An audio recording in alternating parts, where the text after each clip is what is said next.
पांच का prime time में आप सभी का बहुत स्वागत है और मैं हूं आपके साथ अमनदीप। यूपी में भले ही सर्दी का सितम बढ़ता जा रहा हो, लेकिन सियासी पारा बढ़ा हुआ है। ताबड़तोड़ रैलियां और दिग्गजों के वार पलटवार में सियासी गर्मी काफी ज्यादा बढ़ गई है। पश्चिमी यूपी के प्रभारी और गृह मंत्री अमित शाह भी इसी सियासी रण में उतर आए हैं। गुरुवार का दिन यूपी में दिग्गजों की रैलियों का दिन रहा।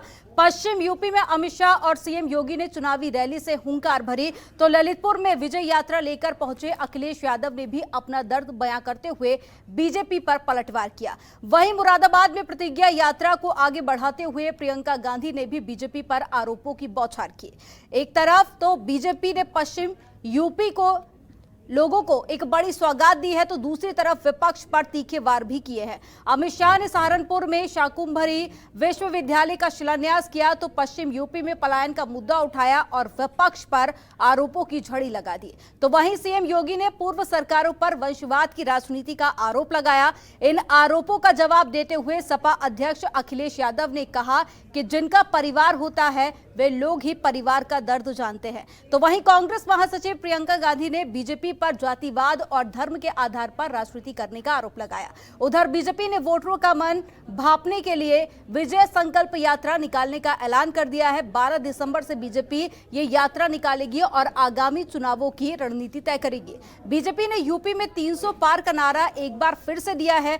ऐसे में देखना होगा कि जनता विपक्ष की झांसे में आती है या बीजेपी फिर से अपनी विजय दोहराती है। सबसे पहले आपको सुनाते हैं आखिर दिग्गजों का गुरुवार कैसा रहा। कि पूरे पश्चिमी उत्तर प्रदेश के अंदर गुंडा माफिया और जिस प्रकार के तत्वों का शासन था, उससे पश्चिमी उत्तर प्रदेश को मुक्त कराकर पश्चिमी उत्तर प्रदेश का सम्मान लौटाने का काम श्री योगी आदित्यनाथ ने किया है। एक समय था यहां न केवल दंगे होते थे, पिछली सरकारों के पास विकास का कोई एजेंडा नहीं था। जहां जातिवाद होगी, जहां वंशवाद और परिवारवाद हावी होगा, वहां विकास और राष्ट्रवाद के लिए कोई जगह कैसे हो सकती है। और इसीलिए उत्तर प्रदेश में शिक्षा के लिए, विकास के लिए, युवाओं के लिए, गरीबों के लिए उनके पास कोई एजेंडा न होने के कारण उन्होंने इस ओर अपेक्षित ध्यान नहीं दिया। और यही कारण था, यहां पर कहीं पलायन होता था, कहीं दंगे होते थे। मैं आपसे कहना चाहता हूं, जिनके परिवार होते हैं वही परिवार वालों का दुख समझ सकते हैं।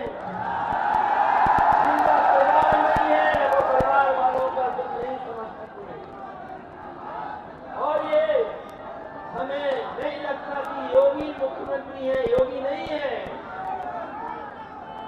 ये मुख्यमंत्री योगी नहीं है। ये योगी वही होता है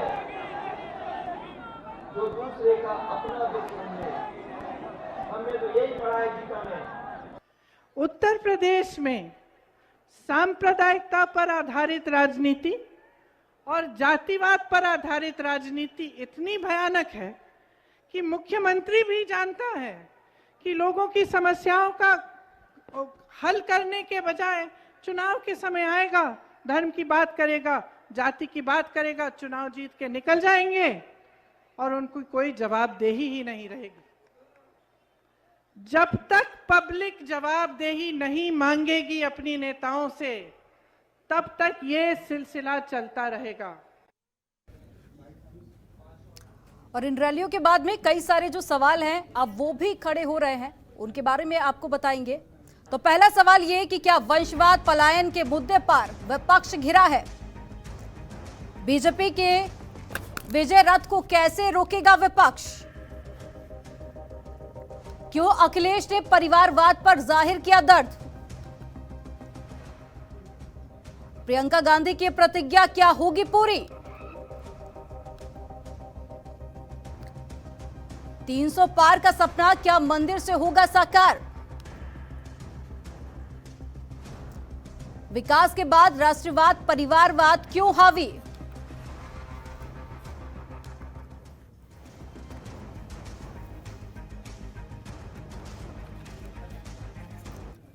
तो आज इसी मुद्दे पर चर्चा करेंगे। कुछ खास मेहमान भी हमारे साथ में जुड़े हुए हैं। दीपक सोनकर जी जुड़े हुए हैं, बीजेपी से प्रवक्ता है। दीपक जी बहुत स्वागत है आपका।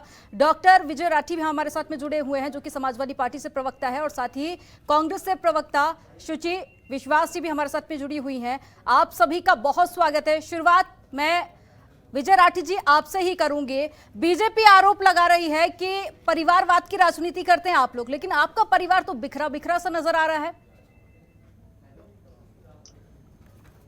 परिवारवाद पे मैं जवाब दे दूं, पहले आपको शुरुआत करता हूं मैं परिवारवाद की। संजय, मुझे बोलने का मौका देना, देखिए 2 सेकंड का जी। संजय निषाद के पुत्र प्रवीण निषाद, सोनालाल पटेल की बेटी अनुप्रिया पटेल, कल्याण सिंह के राजवीर सिंह संदीप सिंह, राजनाथ सिंह के पंकज सिंह, प्रेम कुमार धूमल के अनुराग ठाकुर, मेनका गांधी के वरुण गांधी, यशवंत सिन्हा के जयंत सिन्हा, विजय राजे सिंधिया, यशोधरा राजे, वसुंधरा राजे दुष्यंत, रमन सिंह के अभिषेक सिंह, वेद प्रकाश गोयल के पीयूष गोयल, छेदीलाल गोयल के विजय गोयल, ठाकुर प्रसाद के रविशंकर प्रसाद, विजय बहुगुणा की बहन रीता बहुगुणा, दयाशंकर सिंह की बीवी स्वाति सिंह, हुकम सिंह की बेटी मृगांका, लालजी टंडन के बेटे आशुतोष टंडन, रमापति त्रिपाठी के शरद त्रिपाठी, गोपीनाथ मुंडे की बेटी पंकजा मुंडे, प्रमोद महाजन की पूनम महाजन, साहिब सिंह वर्मा के बेटे प्रवेश वर्मा और देवेंद्र फडणवीस तो का नाम अभी मैंने राठी नहीं जी लिया। पूरी लिस्ट बना के आए कि आप जानते थे यही सवाल पूछा जाएगा। सवाल का जवाब तो दूं मैं। अब आप बीच बीच में बार नहीं बार नहीं नहीं, तो मैं तो बीच या में तो नहीं मुझे रोक बोलने दीजिए, रही। बोलिए बोलिए, पहले आप पूरी सवाल कीजिए। अच्छा, पहले आप सारे सवाल एक बार पूछ लीजिए, मैं सबके क्रमवार जवाब दूंगा। आप परिवारवाद इसमें देखिए या तो किताबों पे चले जाएं या सच में चले जाएं। रियलिस्टिक चीजें ये हैं कि अगर ये सच है जो राष्ट्रीय अध्यक्ष जी ने बोला, जब परिवार होता है तो परिवार में जब बेटी एग्जाम देने जाती है ना टीईटी का 150 किलोमीटर दूर, और जब पेपर लीक होता है और रोती है वो, और योगी मुर्दाबाद के नारे लगाती है, दर्द उससे पूछिए, जो बुजुर्ग माता पिता उसे लेके जाते हैं। जिसका बेटा 2 महीने से एससीईआरटी कैंपस लखनऊ में बैठे हुए धरना दे रहे हैं नौकरी के लिए, उनसे पूछ कर के देखिए उस बाप का दर्द क्या होता है। ये वास्तविकता है, परिवार वास्तविकता है इस देश की। और जहां तक मैंने पढ़ा है, परिवार को चलाना जिंदगी का सबसे बड़ा चैलेंज होता है। अपनी बेटी का ब्याह करना और अपने बेटे की नौकरी लगवाना। उस चीज से भाग करके आप परिवार का मर्म इसीलिए तो नहीं समझते। इसीलिए जो व्यक्ति शिक्षा को शिक्षा बोलता है, उस व्यक्ति से शिक्षा की उम्मीद कर सकता हूं मैं। क्या मैं उम्मीद कर सकता हूं कि वो जनसंख्या को नौकरी देने की बात करेगा? आज मैं भी सुन रहा था आपके टीवी पे कि शिलान्यास की बात हुई है एक और यूनिवर्सिटी। भाई मैं तो कहता हूँ 75 जिलों में 75 शिलान्यास कर दो आप लोकार्पण करके यूनिवर्सिटी चलाएंगे कब? 5 साल होने वाला है। मैं भी यूनिवर्सिटी का प्रोफेसर हूं, मैं जानता हूँ यूनिवर्सिटी चलाने में कितना दर्द होता है, कितनी मेहनत होती है। मुझे पता है यूनिवर्सिटी कैसे चलती है। यूनिवर्सिटी में टीचरों की भर्ती, दूसरे स्टाफ की, first class, second class, third class, fourth class, और स्टूडेंट की भर्ती, आपकी एफिलिएशन कब होगी? 5 साल तो होने वाले, अब तो चुनाव आ रहे हैं, आप शिलान्यासी करते रहोगे। 10 यूनिवर्सिटी का वादा किया था, 10 यूनिवर्सिटी का उत्तर प्रदेश में, एक भी अगर चली हो, एक भी, आज मैं ना बीजेपी के प्रवक्ता को और किसी को मुद्दे से भागने दूंगा, मुद्दे पे रखूंगा मैं, क्योंकि हम जानते हैं इस चीज को कि ये कहां लौट रहे हैं। उन्हीं चीजों पे ये सरकार चला चुके हैं, मजा ले चुके, लेकिन बार बार ये चीज नहीं चलेगी। हम मुद्दों पे ही आपको रखेंगे और चलेंगे। विजय जी, परिवार को लेकर आप ज्ञान दे रहे हैं बीजेपी को, परिवार तो आपका भी बिखरा हुआ ही नजर आ रहा है। अभी तक गठबंधन होगा या नहीं होगा ये भी स्थिति साफ नहीं हो पाई है। आगे भी आपको मौका दूंगी, लेकिन मेरे साथ में बीजेपी से प्रवक्ता भी जुड़े हुए हैं। दीपक जी, तमाम आरोप यहाँ पर आप पर लगाए गए, पहले तो मैं चाहूंगी आप उस पर जवाब दें, उसके बाद में जो अब 2022 को लेकर क्या आप लोगों की तैयारी है, और साथ ही 6 यात्राओं की भी शुरुआत होने वाली है, तो उसको लेकर बीजेपी का क्या उद्देश्य होगा वो भी आप बताएं। हमारा तो सीधा कहना है कि जैसे कि अभी परिवारवाद की बात आदरणीय विजय जी बता रहे थे, तो परिवारवाद का उदाहरण तो इससे ज्यादा उत्तर प्रदेश में कोई दे ही नहीं सकता समाजवादी पार्टी से ज्यादा, कि किस तरीके से लंबी लिस्ट है। जैसे कि आपने लंबी लिस्ट बनाई, हमारे पास भी बहुत लंबी लिस्ट है। एक एक नाम पढ़ूंगा तो मुझे लगता है पूरी डिबेट, जैसे भाई साहब ने अपनी नाम पढ़ने में ही खत्म करी, तो मैं भी, मुझे भी लगता है कि मैं भी नाम पढ़ने में ही पूरी बात अपनी खत्म करूँ। मैं उस पर भैया एक तो हमें इनको पहले शांत करा दीजिए कि पहले बोल लिया करें, या तो हमको बोलने दिया करें। हमने इनको बड़े ध्यान से सुना था। दीपक जी बात पूरी कीजिए, कोई आपको बीच में नहीं टोक रहा है, बात पूरी कीजिए अपनी। हाँ, तो जिस तरीके से ये, और भाई बात परिवारवाद की, तो चाचा को क्यों नहीं साथ मिला रहे हैं? किस तरीके से चाचा और भतीजे में विवाद फैला पड़ा है। दीपक जी, किस तरीके विकास से को चाचा लेकर जी यहाँ से अलग-अलग- आपसे सवाल पूछे जा रहे हैं, चाचा भतीजे में मत उलझाइए, जवाब दीजिए। विकास को लेकर सवाल उठा रहे हैं दूसरी ना बात वो मैं आप? विकास की बात कर रहा हूँ, तो इसीलिए मैं बताना चाहता हूँ कि आज 4.5 वर्षों के अंदर उत्तर प्रदेश में एक कोने से लेकर के उस कोने तक जिस तरीके से ये विकास की यात्रा चली है और हर गरीब तक पहुंची है, हर किसान तक पहुंची है, हर युवा तक पहुंची है, और जिस तरीके की लगातार 10 विश्वविद्यालय बनाने का हमने संकल्प किया था, हमने 7 विश्वविद्यालयों का लोकार्पण भी किया है, शिलान्यास किया है, और लगातार आपको देखने मिल रहा है आजमगढ़ का विश्वविद्यालय हो चाहे सहारनपुर का विश्वविद्यालय हो, लगातार शिक्षा का स्तर कैसे बढ़े, युवाओं का स्तर कैसे बढ़े, अपने अपने युवाओं को अलग अलग क्षेत्रों में कैसे उन्नति हो, इस विषय को लेकर के उत्तर प्रदेश सरकार प्रतिबद्ध है। और हमारे योगी जी के नेतृत्व में हर एक को योजनाओं के माध्यम से, युवाओं के रोजगार के माध्यम से, मैं आपको बताना चाहता हूँ मंजी, 10 सेकंड में और लूंगा, जिस तरीके से ये जेवर एयरपोर्ट किया गया है, उस जेवर एयरपोर्ट से 1 लाख युवाओं को रोजगार का माध्यम बढ़ने वाला है।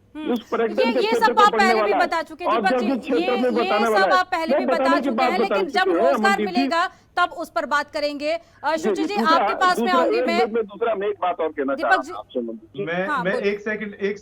एक सेकंड मांग रहा हूं मैं।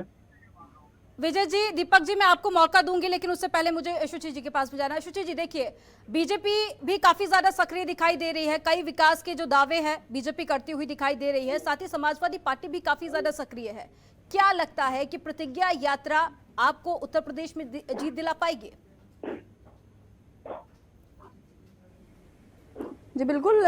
आप देखिए, जो अमित शाह जी की आज की भी रैली है, आरोप और प्रत्यारोप में भारतीय जनता पार्टी जब उनको अपनी उपलब्धियां लेकर जनता के बीच जाना था, तब वो अपनी नाकामियों के साथ खड़े हैं, और वो भी अकेले नहीं खड़े हैं। जब गृह मंत्री अमित शाह जी टेनी को अपने बगल में लेकर खड़े होते हैं और प्रदेश में बाहुबली ढूंढ रहे होते हैं, तो फिर लगता है कि इनको दूरबीन से ज्यादा चश्मे की आवश्यकता है, आईना नहीं देख पा रहे हैं। तो सरकार ने प्रदेश को सांप्रदायिकता के अतिरिक्त कुछ नहीं दिया है, सद्भाव को नष्ट कर दिया है, वैमनस्य और हिंसा में बढ़ावा किया है, पुलिस और प्रशासन का दुरुपयोग किया है, और कोविड काल में जो शमशान घाट में टोकन बांटे और शमशान के बाहर जो टीन की चादरें लगाई गई और उसके बाद बहती हुई लाशों को बताया कि नाइजीरिया से बहकर आई हैं। उत्कृष्ट नागरिक तो पद्मश्री कोविड में तो कांग्रेस की सरकार जहां थी वहां पर भी मौतें हुई हैं। आप बताइए, क्या छत्तीसगढ़ में लोगों की मौत नहीं हुई है कोरोना के चलते? वो सिर्फ उत्तर प्रदेश का ही मसला थोड़ी हम था। सिर्फ प्रदेश की बात क्यों करें, जब तो यही तो सवाल मैं आपसे कह रही हूँ कि कोरोना से तो पूरे देश में मौत हुई है ना, फिर आप सिर्फ बात यहाँ पर उत्तर प्रदेश की ही क्यों कर रही हैं? तो सुनिए, बोलिए। पूरी बात नहीं सुनेंगे आप भाई। आप बोलिए, प्रदेश बोलिए। और केंद्र सामंजस्य से सरकारें चलती हैं, तो आप केंद्र की ही बात समझ लीजिए। जब प्रधानमंत्री जी को कोरोना के लिए तैयारियां करनी थी, तब वो मोटेरा स्टेडियम में डोनाल्ड ट्रंप का आयोजन करा रहे थे, तब वो मध्य प्रदेश की गवर्नमेंट को टॉपल कर रहे थे। जब उन्हें फ्लाइट्स की स्क्रीनिंग करनी थी, तब वो गवर्नमेंट को अलोकतांत्रिक ढंग से गिराने का प्रयास कर रहे थे। तो सरकार ने, चाहे वो ऑक्सीजन के सिलेंडर्स की बात हो, चाहे वो पीपी किट्स की बात हो, तो प्रदेश और देश ने जो विटनेस किया है वो भारतीय जनता पार्टी की नाकामियां हैं। और अब आप डेटा मैनिपुलेशन करके, हेडलाइन मैनेजमेंट करके, और जो प्रदेश में अन्य चुनाव हुए, आपने देखा पंचायत चुनावों में तीसरे नंबर पर पार्टी थी, साड़ियां खोल रहे थे महिलाओं की, और बाद में जो है प्रथम नंबर पर इनके जिला पंचायत अध्यक्ष हो जाते हैं। देखिए, महिलाओं की सुरक्षा और महिलाओं को लेकर जो बढ़ते अपराध है वो एक बड़ा विषय बना हुआ है, उसको लेकर भी हम ब्रेक के बाद चर्चा करेंगे। लेकिन उससे पहले यहाँ पर एक ब्रेक के लिए मैं रुकूंगी, ब्रेक के बाद आगे चर्चा जारी रहेगी।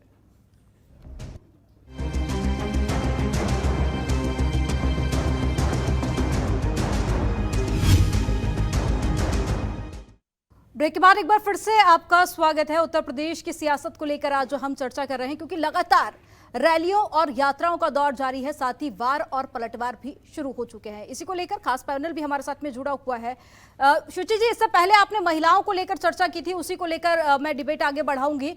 दीपक जी, महिलाओं को लेकर सवाल हमेशा से ही उठते रहे हैं, महिलाओं की सुरक्षा को लेकर 4.5 साल से ज्यादा का वक्त हो चुका है। वक्त वक्त पर देखते हैं, हम मुख्यमंत्री हो या फिर प्रधानमंत्री हो, दावे और वादे भी करते रहे हैं कि हम महिलाओं को सुरक्षित माहौल दे पाए हैं। क्या लगता है वास्तविक स्थिति क्या देखते हैं, और आप क्या लगता है आपको कि आप महिलाओं का भरोसा जीत पाए हैं? देखिए मंदिर जी, बिल्कुल हमने उत्तर प्रदेश में महिलाओं का सुरक्षा को लेकर के पूरा वातावरण बदला है। जिस तरीके से पुरातन में 2012 से 2017 तक में देखा जाता था कि रात को महिला 8 बजे के बाद भी अपने घर से बहन बेटी निकलती नहीं थी, और आज आपको दृश्य दूसरा बदलते हुए दिख रहा है कि रात को 2 बजे भी, मैं भी आपको उदाहरण देना चाह रहा हूँ कि मैं परसों लखनऊ से बरेली जा रहा था, तो रात को मैंने करीब 5-6 छात्राएं बहने और जो है स्कूटी से अपने किसी शादी ब्याह से लौट करके आ रही थी, तो मैंने आपस में चर्चा भी करी कि आपको ये सब रात में लेकर के किस तरीके से आ रहा है कि आज उत्तर प्रदेश में जिस दीपक जी, एनसीआरबी की 2020 की रिपोर्ट पता है आपको? एनसीआरबी की एनसीआर का डाटा भी मैं आपको बताता हाँ, हूँ। बताइए। एनसीआर का डाटा का भी बताना चाहता हूँ कि जिस तरीके से पुरातन में एनसीआर के डाटा जिस तरीके से बढ़ रहा है, पुरातन में तो आपको देखने को मिलता था कि वहाँ की एफआईआर मुकदमा दर्ज ही नहीं होता था, कोई घटना दर्ज ही नहीं होती थी, कोई सुनवाई उस पर होती नहीं थी, कोई कार्रवाई होती नहीं थी।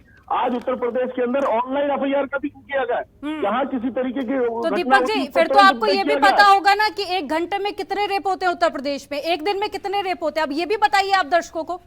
देखिए जिस तरीके से आंकड़े में बढ़ता घटता आता चला जा रहा है, आप पुराने आंकड़े उठा करके देख लीजिए। उत्तर प्रदेश में 2012 से नहीं, आप कह रहे हैं कि आपको रिपोर्ट पता है, तो आप ये भी बताइए ना कि आंकड़े क्या कहते हैं। इस तरीके से मैं बताना चाहता हूं, आप सुरक्षित माहौल देने की बात कर रहे हैं। नहीं, आप बताइए दर्शकों को, उनको भी पता चलना चाहिए कि अभी वास्तविक स्थिति क्या है, तो आप बताइए। देखिए जिस तरीके से आंकड़ों में पूरा बदलाव आया है, मैं आपको एग्जैक्ट आंकड़े पे उनको नहीं बता पा रहा हूँ, मगर मैं बताती हूँ आपको, मैं बता रही हूँ आपको। सुनिए, हर घंटे में 2 बलात्कार होते हैं, 24 घंटे में 12 लड़कियों के बलात्कार होते हैं, हर 90 मिनट में एक नाबालिग बच्ची का बलात्कार होता है। बोलिए आप। देखिए जिस तरीके से मनदीप जी आप उठा करके पुरातन भी देखिए कि किस तरीके से हर घंटे के अंदर लगातार बदलाव होता था, जिस तरीके से हर धड़कने से लड़कियों आज भी आगरा में बलात्कार हुआ है। पता है आपको क्या उम्र थी उस लड़की की? पुराने आंकड़े छोड़िए, आज बताइए। आज भी तो एक लड़की का बलात्कार हुआ है आगरा में, पता है आपको उम्र क्या है? ठीक है, कांग्रेस तो महिलाओं के साथ होने का दावा और वादा कर रही है, आधी आबादी की ही बात करी। शुचि जी आप बता दीजिए क्या उम्र है आज लड़की की? आपको पता है क्या उम्र है लड़की की जो आज बलात्कार हुआ है? राजनीति करना छोड़िए ना आप लोग महिलाओं के नाम पर। हाँ, माइनर है वो। आप बताइए क्या उम्र है लड़की की? देखिए आपने वादे और दावे की बात करी, 12 साल से भी कम की लड़की है। 12 साल से मैं उम्र पूछ रही हूँ आपसे। आपका प्रश्न किससे है? मैं आप ही से पूछ रही हूँ कि कांग्रेस तो महिलाओं के साथ होने की बात करी, आप ही से पूछ रही हूँ मैडम। 2022 के इलेक्शन में आप ही तो कह रहे हैं कि आप महिलाओं के साथ है, कांग्रेस पार्टी कह रही है ना। आप बताइए ना क्या उम्र है बच्ची की? अभी आप लोगों को बीजेपी पर आप लोग इस तरह की बात करेंगे, इंटरप्ट करूंगी मैं आपको बीच में। आप पूरी बात सुनिए, बोलिए आप।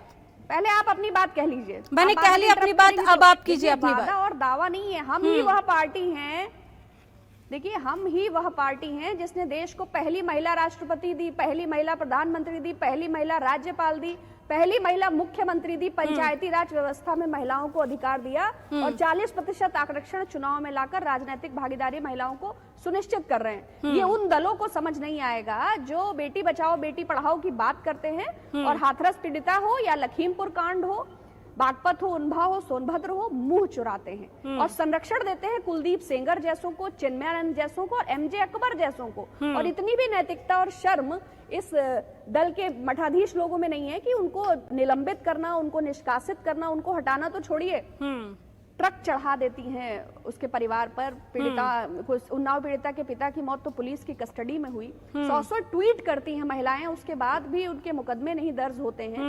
तो इस सरकार जी आपकी पार्टी में भी इस तरह के बहुत नेता मिल जाएंगे जिन पर महिलाओं को लेकर आरोप दर्ज होगा। आपकी पार्टी में भी खूब ऐसे नेता मिल जाएंगे। विजय राठी जी आपके पास में आऊंगी। अब मैम मैंने आपको बोलने का मौका दिया, अब राठी जी आपके पास में आऊंगी। फाइनल रिएक्शन क्या कहना चाहेंगे आप? देखिए सबसे पहले आज मैं आपके बता दूं, एक किस्मत की बात है कि दीपक जी मेरे सामने, इनका मैं पहले जवाब दे दूं। पहले भी मैं 1 सेकंड मांग रहा था, इनका झूठ मैं पकड़ देता हूं आपके सामने। इन्होंने कहा है कि यूनिवर्सिटी सहारनपुर यूनिवर्सिटी, इन्होंने कहा था चल गई है, लोकार्पण कर दिया, सहारनपुर यूनिवर्सिटी चल गई है। सहारनपुर यूनिवर्सिटी का मैं इसलिए आपसे बता रहा हूँ, देखिए ये भी किस्मत की बात है कि मैं खुद मेरठ यूनिवर्सिटी में प्रोफेसर हूँ। सहारनपुर का जितना क्षेत्र है वो हमारे अंडर आता। वो यूनिवर्सिटी अखिलेश यादव जी ने बनवाई थी और वो रुकी पड़ी है। बीजेपी के लोग उसमें वाइस चांसलर बनने के लिए अपना जुगाड़ लगा रहे हैं कि किसी तरीके से चल जाए। वो चली नहीं है। और ये मैं इसलिए आपका तो आज जो भारतीय जनता पार्टी करती है वो तो आप पेपर में आकर के लाके रख देते हैं। खुद में देखिए विजय जी, आप तो मुझे लगता है जो भारतीय जनता पार्टी करके सत्याग्रह करती, लोकार्पण करती है, वो सारी योजनाएं आपकी बनाई हुई है, दिमाग पर बनी हुई है, पेपर पर बनी है। दीपक जी, विजय जी, एक एक कर बोलिए प्लीज, एक एक कर बोलिए। मैं पकड़ पा रहा हूँ। दीपक जी, क्या जवाब देना चाहेंगे? मैं चाहूंगी बहुत संक्षिप्त में आप जवाब दें क्योंकि वक्त की बहुत कमी है। संक्षिप्त देखिए मैं सीधी सीधी बात बताना चाहता हूँ। ठीक है, यूनिवर्सिटी को लेकर आपने आरोप लगाए, किया गया है, मगर ये विजय जी यूनिवर्सिटी को लेकर आपने आरोप लगाए, दीपक जी से जवाब ले लेती हूँ। लगातार अपनी योजना बताते हैं, खाली पेपरों पर रख करके योजना बनाने का काम कर रहा है, और पेपर में रखकर योजना आज भारतीय जनता पार्टी ने हर योजना को जमीन तक पहुंचाया है, लोगों तक पहुंचाना है। विजय जी आरोप लगा रहे हैं तो जवाब भी तो सुनिए ना आप, आरोप लगा रहे हैं तो जवाब भी सुनिए ना। दीपक जी जवाब दीजिए। पूरी का होने दिया इन्होंने कहा है सहारनपुर यूनिवर्सिटी का लोकार्पण हो गया, आपने मेरी बात पूरी का होने दी। मैंने कहा कि मैं वहां प्रैक्टिकल लेने जाता हूं, मैं जीता जागता उदाहरण हूं, तो मैं क्या तो आप सभी मेहमानों का हमारे साथ में जुड़ने के लिए बहुत शुक्रिया। तो आज बात कर रहे थे उत्तर प्रदेश की राजनीति को लेकर, क्योंकि देखा जा रहा है कि लगातार यात्राओं का दौर जारी है, रैलियों का दौर जारी है, सभी नेता अपने अपने पक्ष में माहौल बनाने की कोशिश कर रहे हैं। लेकिन अब ये देखना काफी ज्यादा दिलचस्प होगा कि जनता किस पर भरोसा जताती है। फिलहाल इस डिबेट में इतना ही। आप देखते रहिए जनतंत्र TV.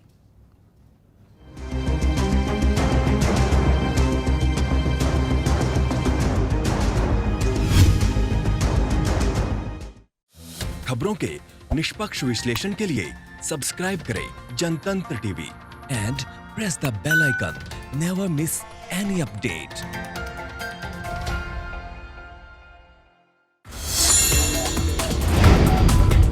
Download the Janatantra TV app, available on Google Play and App Store. Download it now.